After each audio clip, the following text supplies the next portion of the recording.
Hello there once again, audience. Welcome back to another exciting episode. If you're like me, you're probably freezing to death. It is really cold out here. The temperature is only dropping even more as the night goes on. We got some rain coming in too. It's really cold out here. If you're like me, you have nothing to really do with your time.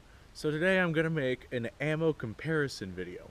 There's a lot of conflict with people out there trying to compare 9mm to the 45 ACPs, especially whenever it comes to conceal and carry. 9mm, yeah, I got some bullets for examples. Right here's your 9mm, right here's your 45 ACP. There's a considerable size difference in these two ammo. This right here is 124 grain, this right here is 230 grain. That is damn near about twice the weight right there. Now, a lot of people argue, this is the bigger bullet, it has more impact force, what else would you want? And then there's other people that argue you can carry a lot more of these in your gun, and these travel a lot faster. Muzzle velocity of your 45 ACP at 230 grain is around 850 feet a second. That is fast. That is very fast. 850 feet a second, approximately, depending on your brand of manufacturer, obviously the grainage and whatnot. Muzzle velocity of your 9mm is around 1200 feet a second. That is a considerable difference. It's a smaller projectile going faster. This is a larger projectile going slower. So that being said, this right here would essentially cause more impact damage, and this would pierce better. These are obviously a bigger bullet, so you would be able to carry more of these. However, if you hit your target with one of these, you wouldn't need to carry more of these. So there's a lot of speculation going on there. I'm not going to get in on that. Personally, I would probably carry around the 9mm just because it's cheaper, and they're fun. I enjoy 9mm. I could go out and get myself a box of 9mm for the price of a quarter of a box of 45s. Anyway, one of the things I want to do is compare the bullets themselves. We're going to do impact testing, depth testing, velocity testing. It's going to be very interesting. So stay tuned. Alright, first thing we're going to do is we're going to do some impact testing. I have this hunk of cement right here. It looks like it's from a freaking parking lot. I have no idea where it's from, but we're going to hit it with a 45. We're going to hit it with a 9mm. Going to be careful not to hit that bird back there. And we're just going to see, wow, we tore the scar up. We're just going to see what sort of results we get. First up, let's do our 9mm here. Alright, that was pretty entertaining. Didn't make much of an impact, but definitely did some damage. Bullet probably went off in that direction somewhere. Now we're going to hit it with our 45 ACP. Looks pretty damn similar if you ask me. This one right here, you can see how it traveled a little faster because the splotch is bigger. This one, clearly a little slower, but it is deeper. That's one thing I can say about it. It is a deeper impact. Alright. Up next, I've elected it would be mildly entertaining to put a couple of holes in our door and see the results in the comparison. I imagine they're going to look relatively similar, but we're going to do it anyway. I'll be aiming for about this area right here. First up, let's do our 9mm. Alright, that's a pretty clean shot hole. Next up, we got our 45. I'm going to try and hit right next to that 9mm. And that 45 is definitely a bigger hole. Although I bet you that 9mm probably went a little further.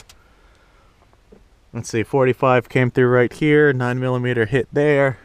Probably went right through that seat, into that seat. I'm very doubtful it came out the back. Maybe it did. This right here looks new. One of those came out. And I don't see any other exit wounds. I see something right here. That might be it, but with how torn up this car is, it's kind of hard to tell. 45 ACP does have a larger hole on the inside though, although I bet my bottom tooth, that 9mm probably went further. Alright, this is where things start to get scientific. Now we're going to have splash testing and very calculated mud testing. Right, here's our 9mm splash test. Man, that rose up about 25 feet in the air. Up next, 45 ACP splash test. That splash was considerably larger. Now we got our muck test. This is a 9mm in the muck. And that was pretty cool. Now we got 45 ACP in the muck. They look very similar. I was hoping to get some explosions or something. You can see from the length of the crater we created that the 9mm went farther. However, this hole here does look a little wider. That's the difference between speed and weight. A bullet that's going fast will go farther into something, but a bullet that's heavier will do more damage. It's penetration versus brute force. It's the difference between ARs and AK-47s as well. You know, one thing I did not mention is that people that use 9mm oftentimes talk about how they have less recoil than your 45 ACP or your 40 S&W to allow more accuracy. There's a reason I didn't include that. The lack of recoil all depends on the gun. Like, for example, this very, very cheap, it's a Stallard Arms brick gun, J9 or something. This has basically the same recoil as this 45 caliber 1911. This very nice 45 caliber 1911. This is my baby right here. I love this gun. Very, very similar recoil. As a matter of fact, I can fire both of these and they feel, other than the mechanics, recoil-wise, they feel very similar.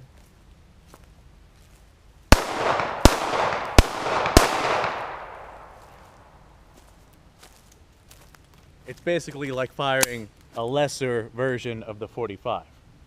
So the accuracy and recoil ideal, that just comes with, you know, what gun you have. I imagine a Glock 9mm, yes, would have less recoil than a Glock 45, but in my own opinion, the description of recoil very strictly depends on the gun. Anyway, I don't have any more ammo on me, so I guess I'm going to call this the end of the episode. I hope you guys enjoyed it. If you did, like, subscribe, and share. I will be bringing you guys some more. I love shooting. I do it all the time. I'm either shooting or riding, or, you know, working. But that's not what I do in my downtime. Although it should be. I would probably get very far along if I were to work in my downtime. Making money. Who the hell knows? Anyway, guys, like, subscribe, share. Have a fantastic day.